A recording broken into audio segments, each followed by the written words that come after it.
On the 614th day of the war in Ukraine, the fighting was concentrated in these areas. In Zaporizhzhia front, during the last 48 hours, the Ukrainian forces made important advances west of Robotyne. After days of heavy clashes between the armored units of the Russian and Ukrainian forces, Russians were defeated and forced to retreat, while the Ukrainian forces began to capture the important heights which are located west of the village of Robotyne. Russian sources published footage of their artillery shelling the 3 lines west of Robotyne using their BM-21 Grad MLRS, confirming the Ukrainian advance in this area. The control over these heights is very important in securing the right flank of the Ukrainian army, and expanding their area of control to the west also allows the Ukrainian forces to operate in a safer environment, because after being pushed back from the heights, Russians will lose the ability to closely monitor the Ukrainian forces in Robotyne. Ukrainian forces likely intend to push a little further west and establish defensive positions along the river line that goes between Robotyne and Kopani, taking advantage of the terrain and at the same time overlooking the Russian positions to the south and establishing full fire control over the road that goes from the southern outskirts of Kopani to the main stronghold of this area, which is located just south of Robotyne. So far, this road has been used on many occasions by the Russian armored units in their attempts to regain control over the key trenches. In Donetsk front, heavy battles continue in the Avdiivka sector. Today, Ukrainian sources published footage of the heavy ongoing battles that are taking place along the railway line and near the waste heap. So far, the Russian forces have not managed to break through the Ukrainian defense in this direction, and at the same time, Russians have not yet managed to establish a solid presence on top of the stronghold of Terikon.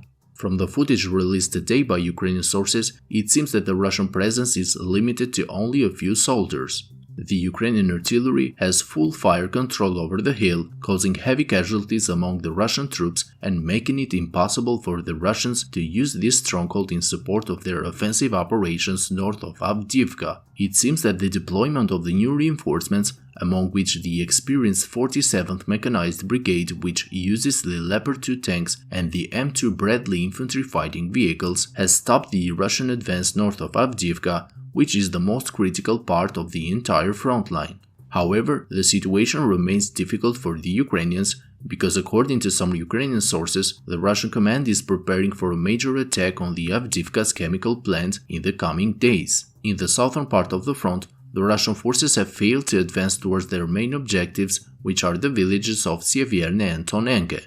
Sources from both sides reported that the Russian forces managed to capture the quarry east of Vodiane, but according to the Ukrainian source Deep State, this position only overlooks the areas to the south, and for this reason is not a strategically important position, since it cannot be used to support the Russian offensive operations to the north, which are needed in order to complete their goal of encircling Avdiivka.